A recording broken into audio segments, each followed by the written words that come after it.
देखील झालं होतं. त्यांनी तुमचं उपोषण सोडवलं आणि तुमच्या मागण्या 1 महिन्याच्या आत मान्य करू, ते तुम्हाला 2 महिन्याचा वेळ मागत होते पण तुम्ही दिला नाही. मात्र त्यावरती शंभूराज देसाई यांनी प्रतिक्रिया देताना असा म्हटलेला आहे की आश्वासन पूर्तीच्या आराखड्याचं प्रारूप मुख्यमंत्र्यांना आम्ही देणार आहोत.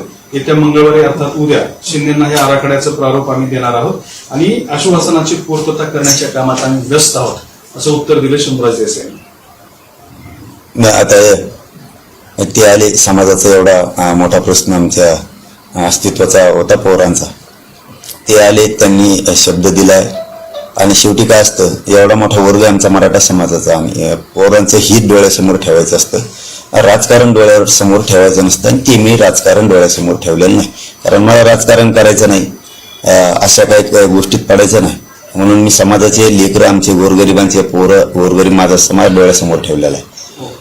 म्हणून सरकार आलं, सरकारवर विश्वास ठेवणं आंदोलक म्हणून माझी जबाबदारी होती, ती मी पूर्णपणानं पार पाडलेली. कारण माझं जबाबदारीच ही की समाजाला मिळालं पाहिजे, 2 पावलं मागं पुढे सरकायचं पण समाजाला मिळालं पाहिजे, राजकारण डोळ्यासमोर ठेवून नाही काय करायचं, असा माझा उद्देश.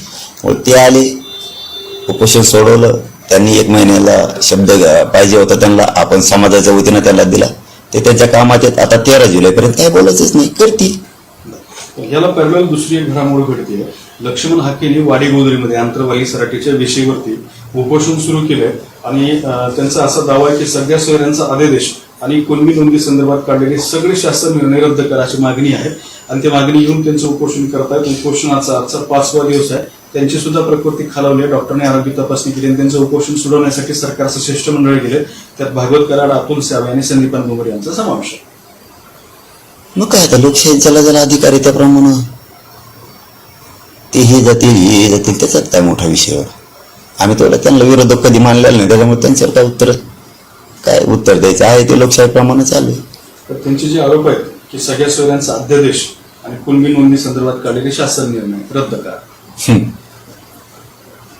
बघू ना. पण काल त्यांनी मुख्यमंत्र्यांवरती सुद्धा आरोप केलेले होते की हे मराठ्यांचेच मुख्यमंत्री आहेत. नाही, त्यांच्यावर काय उत्तर, मी म्हणलं ना त्यांच्यावर काय उत्तर द्यायचं. कधी ज्याला विरोधक मानलं नाही त्याला काय अर्थ आहे उत्तर देऊन. ज्याला विरोधक मानलं त्याला ठीक आहे. मी एकाही विषय नेत्याला आतापर्यंत बोललेलो नाही. मी वेळोवेळी ते सांगतो 10 महिन्यापासून यांना म्हणजे